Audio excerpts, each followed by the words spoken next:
Welcome to Ranger Reviews, a web series we look at episodes of the TV show Power Rangers and then discuss them. Today we're exploring the 72nd episode of Mighty Morphin Power Rangers, as well as the 12th episode of Season 2 titled Green No More Part 1. We begin this episode on the same note we left last time on.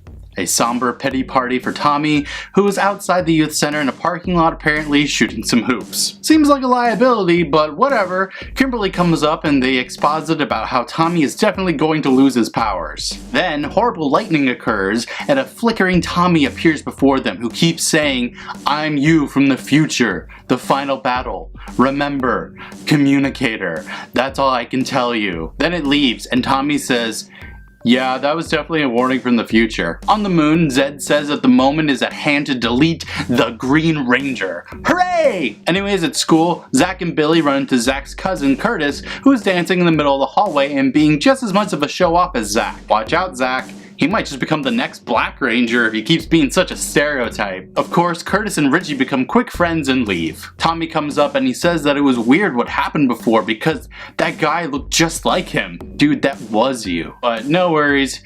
Here comes some trash cans filled with Bulk and Skull who roll over to them. They cower at 5 Ranger teen ripoffs who look like the cast that actually just came in second before they skedaddle away. Zach asks if they're new around here while making it apparent that he was going to start a fight. Tommy says that they'll learn the rules soon enough as they steal their lunch money from a 45-year-old extra named Stuart. This episode's weird. Zed sees those 5 badasses and he says he'll turn them into the Dark Rangers. Oh, and Goldar has a crystal that's going to siphon out Green Ranger's powers somehow. At the command center, Tommy finds out from Zordon and Alpha that his last effort to get his powers back did nothing, so he only has one more fight left. Zordon points out in his vision from the future, he was unmorphed, so good luck! At the beach, everyone else except Trini is collecting shells. Then of course, those 5 rejects show up to bully them, knocking Kim's shells out of her hands. They say that Angel Grove belongs to them now, and Kim almost laughs in their face. Zed says, "Time to get him, I guess," and the 5 rejects are teleported away to the other world moments before they get into a fist fight with the Ranger teens. Speaking of which, the Ranger teens are pretty confused and they hope Zordon will be able to help them. In the other world, which is definitely just outside of a cave, the 5 rejects stand emotionless while Zed exposits about how his newest monster will be the one to drain all the powers that are left of Tommy's. Of course, he decides on a seashell monster thanks to Kim, creating the Turban Shell, who looks like a slug with a thick-ass diaper.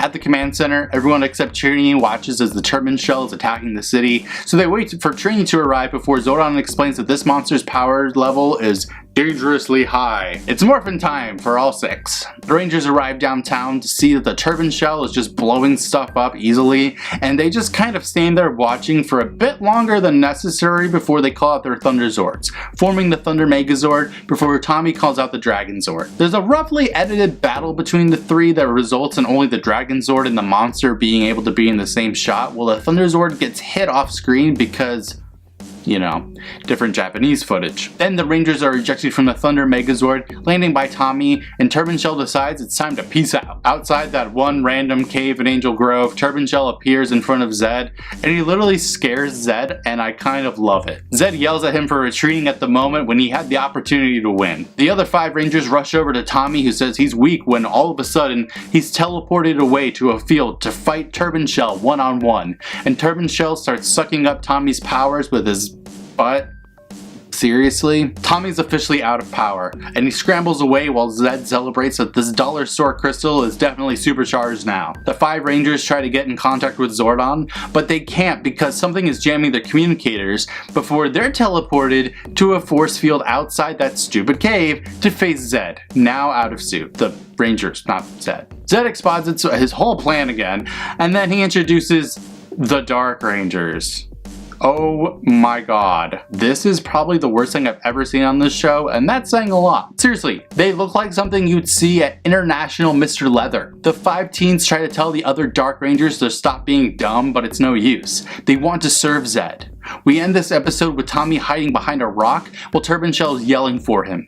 To be continued. So, is this the best episode ever? My god, no.